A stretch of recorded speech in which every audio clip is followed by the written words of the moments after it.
महाराज श्री विद्यासागर जी महाराज के बारे में और आप अपने कैसे आपको वैराग्य प्राप्त हुआ इसके बारे में हमें बताएं।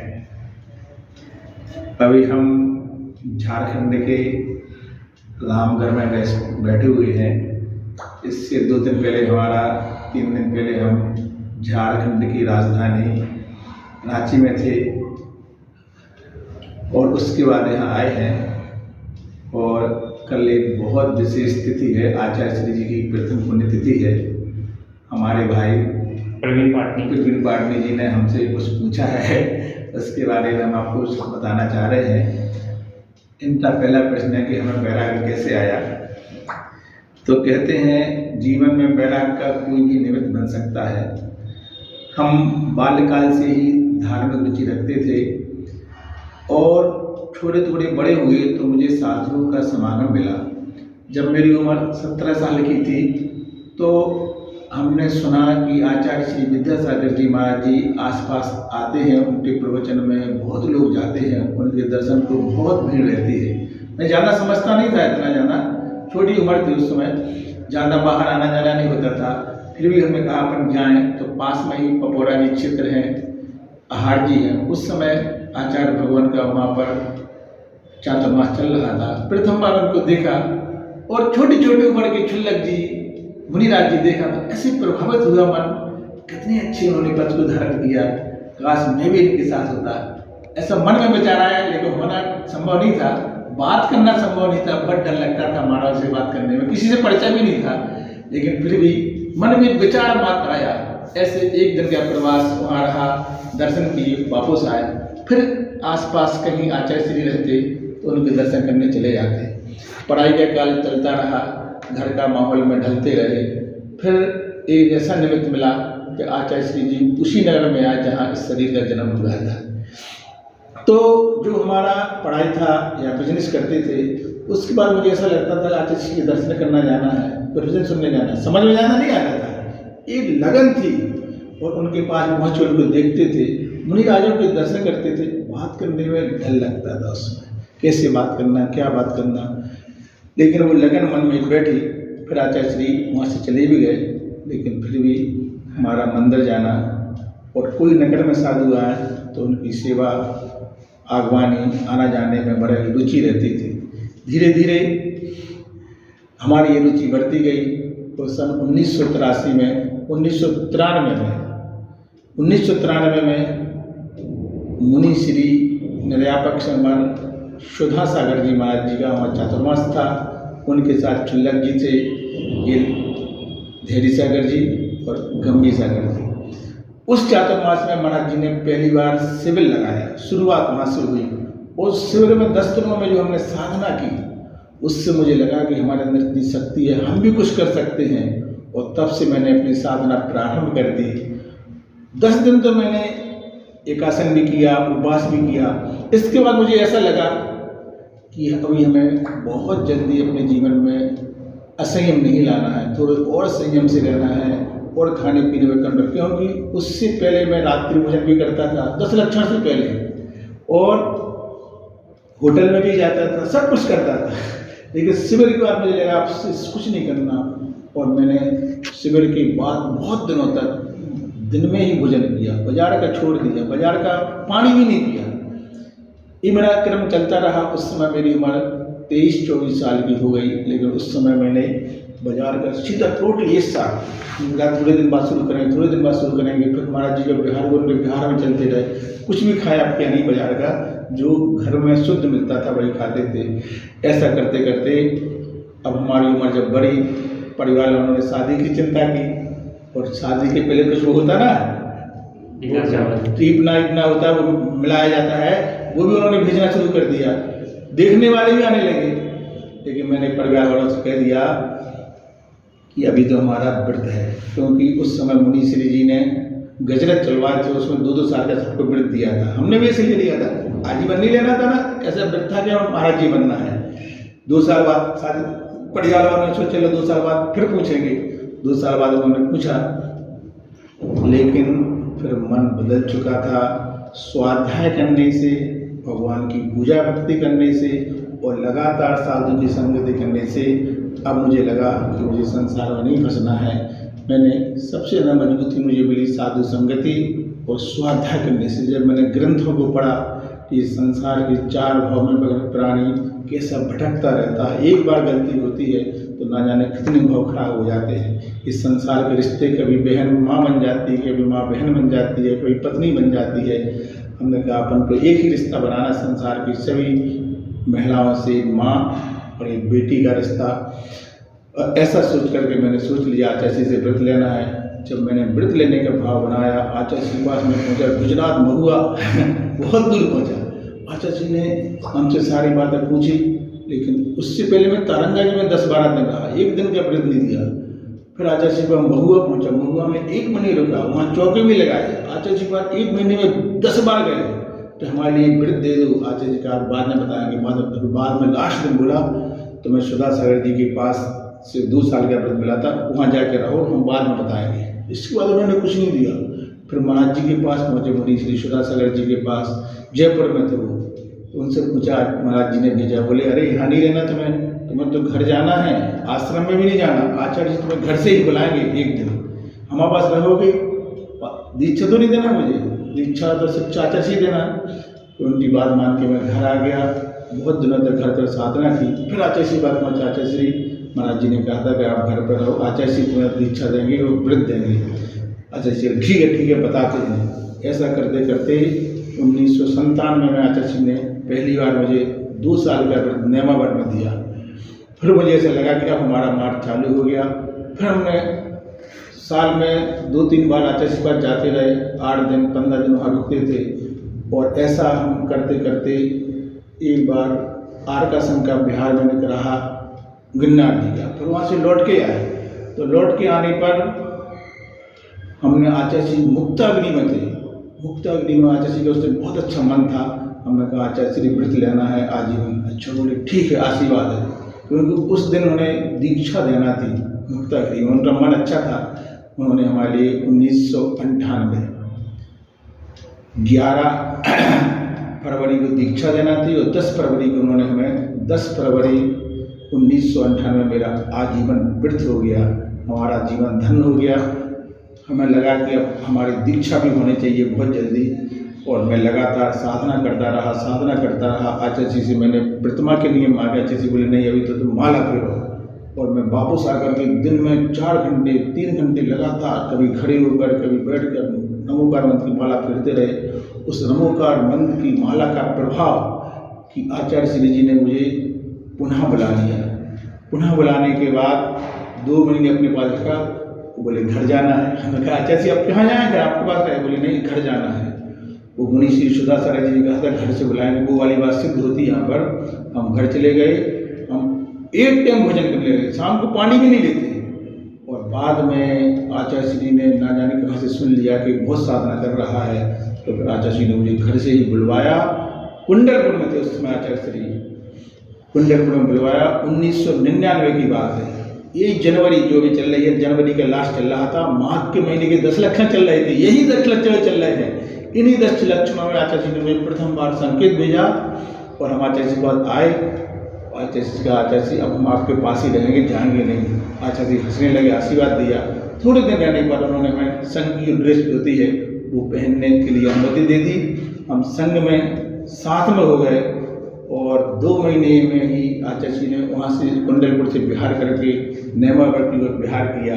और 2 महीने मैंने लगातार बिहार किया, पैदल ही चले, कहीं गाड़ी में नहीं बैठे। और 2 महीने के अंदर लगातार बिहार करने से एक टाइम भोजन करते हुए, शाम को पानी भी नहीं। और हम वहाँ तक पहुँचे वहाँ पर। और 22 अप्रैल 1999 को आचार्य जी ने ना तो मुझे प्रतिमा दी, ना छुल्लक बनाया, ना तिलक बनाया, सीधी मुनि दीक्षा दे दी। और हम लोगों को 24 दीक्षाओं में रखा था। उनमें हमारा नंबर 12 नंबर था। और उन्होंने कहा तुम्हारा नाम वासु पूछ है, लेकिन लंबा ना हो जाए इसलिए पूछ अगर भी कह सकते हैं।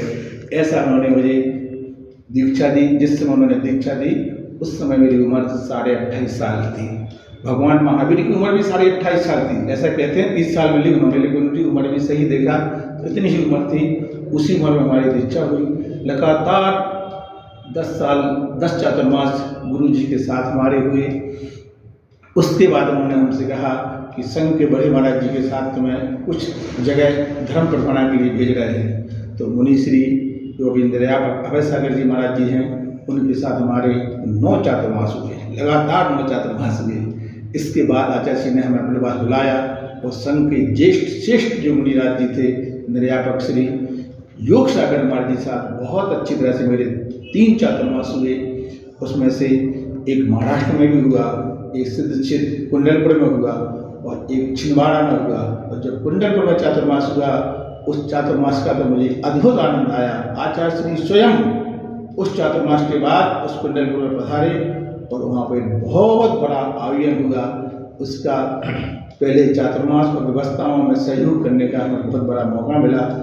इस वहाँ आने के बाद आचार्य श्री जी ने हमारे लिए मुनि श्री सुधा सारा माजी साधन के लिए बोल दिया और हम उनके साथ चले गए। जब तो फिर हमारा वहाँ से ईश्वरवाड़ा, जबलपुर और जो हमारे इस शरीर का जन्म हुआ, ऐसे ललितपुर में चातुर्मास करने का सौभाग्य मिला। बहुत बड़े बड़े कार्य उनके साथ किए, बड़े बड़े पंचग्रहण किए।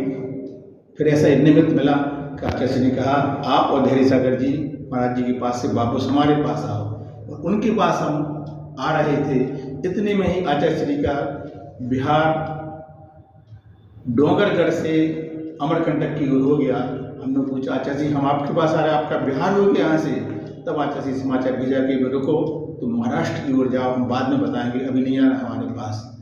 और हम गुरु की आज्ञा मानकर महाराष्ट्र की ओर चले गए। सिवनी, नागपुर होते हुए हमारा वर्धा में चातुर्मास हुआ।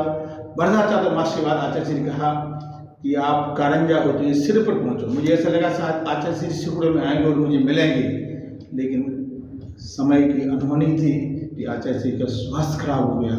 जब स्वास्थ्य खराब का समाचार था वो 10 जनवरी का दिन था, जब संघ का अच्छा स्वास्थ्य खराब है।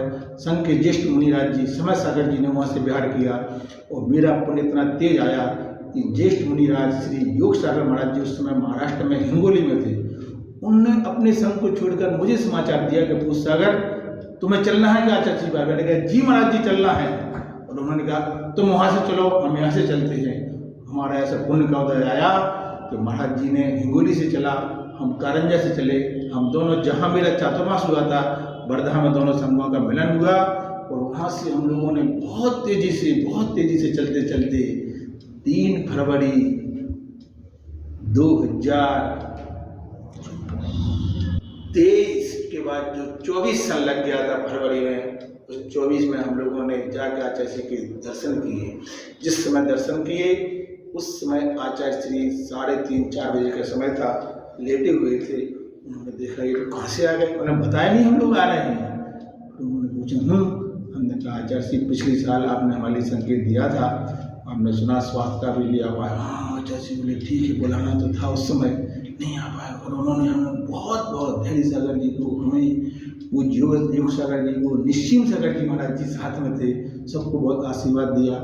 फिर हमने आचार्य श्री से कहा आचार्य श्री जी आपके शरीर की कैसी हालत हो रही है, देखो कैसे आपका शरीर वो जर्जर दिख रहा है। बोले क्या करें, इस शरीर की स्थिति ऐसी ही है कि स्वास्थ्य खराब हो रहा है बहुत दिनों से। आचार्य देखा नहीं जा रहा। बोले ठीक है, हो जाएगा ठीक। फिर दूसरे दिन हम लोगों को ऐसा पुण्य का उदय आया। आचार्य श्री बहुत उनके हाथ पर कपते थे, उनको पकड़ करके थोड़ा सहारा देकर उनके बाहर कराए। वो सहारा लेते नहीं थे, न पकड़ने देते थे किसी को, लेकिन वैद्य जी के कहने से थोड़ा सा छूने दिया।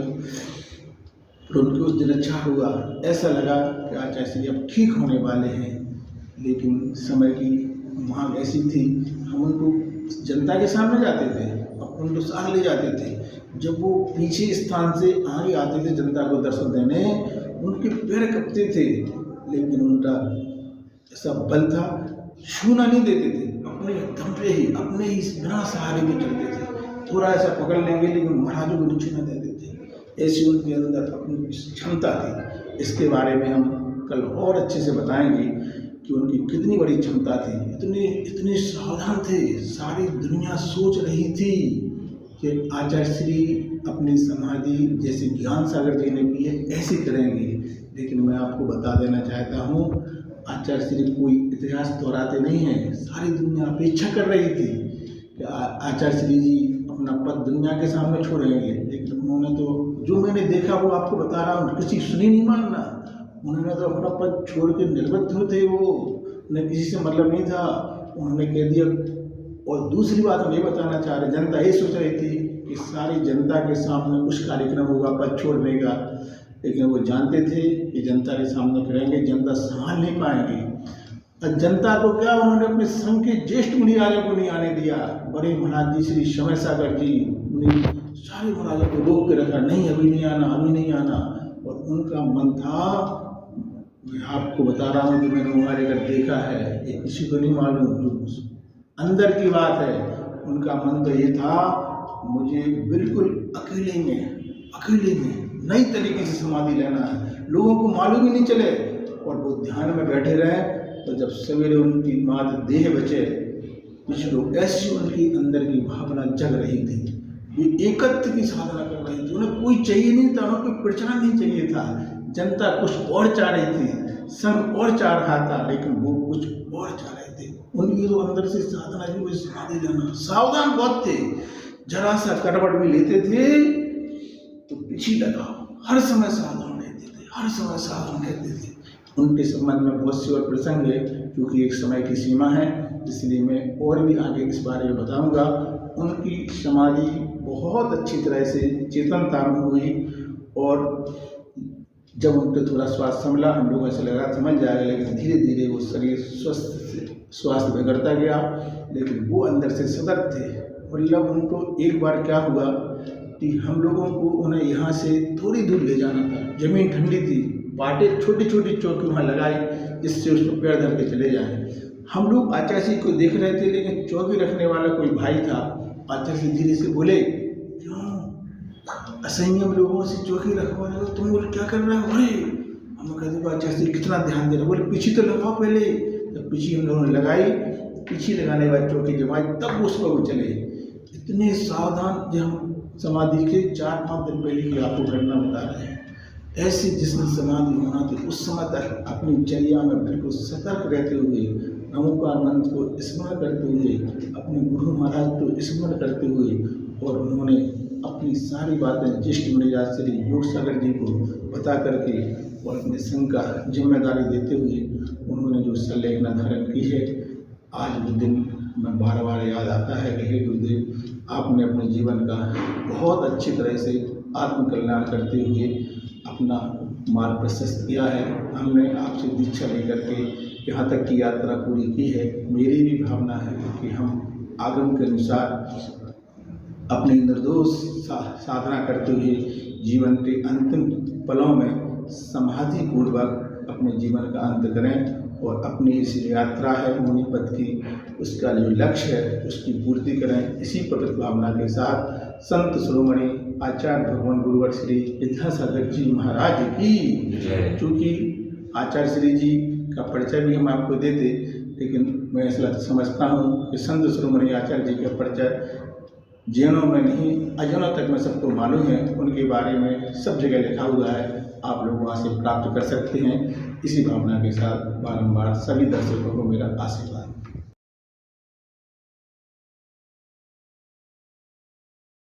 नमो सिद्धार्थ नमो आर्याणं नमो वज्रायाणं नमो लोहे सब्बसाहुणं नमो अरिहन्ताणं नमो सिद्धार्थ नमो आर्याणं नमो वज्रायाणं नमो लोहे सब्बसाहुणं नमो अरिहन्ताणं नमो सिद्धार्थ नमो सब्बसाहुणं नमो अरिहन्ताणं नमो सिद्धार्थ नमो आर्याणं नमो सिद्धार्थ नमो आर्याणं नमो वज्रायाणं सब्बसाहुणं नमो अरिहन्ताणं नमो सिद्धार्थ नमो आर्याणं नमो वज्रायाणं नमो लोहे सब्बसाहुणं नमो अरिहन्ताणं